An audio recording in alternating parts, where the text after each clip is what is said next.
Hello အားလုံးပဲမင်္ဂလာပါဒီနေ့ကပစွန်6အချိုကြောပြမယ်ဖြစ်ပါရှင်ပါဝင်တဲ့ပစ္စည်းကတော့ပစွန်6ရဲ့ကျက်တွင်ဖြူကျက်တွင်နီစီရှားလွယ်ကူတယ်လူကြီးရောကလေးရောကြိုက်တဲ့ပစွန်6အချိုကြောပါပထမဆုံးပစွန်6ကိုရေဆေးတန့်စင်ထားပြီးတော့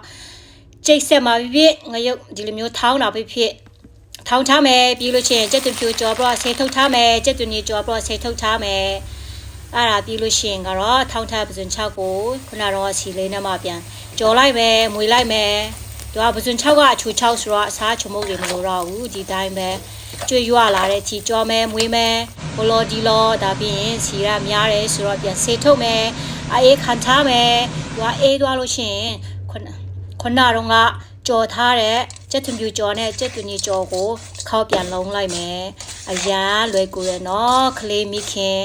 အလုပ်တစ်ဖက်နဲ့လှုပ်တဲ့လူအတွက်ဒါလေးကအရာအဆင်ပြေပါတယ်ကျေးဇူးတင်ပါတယ်ရှင်စားကြရအောင်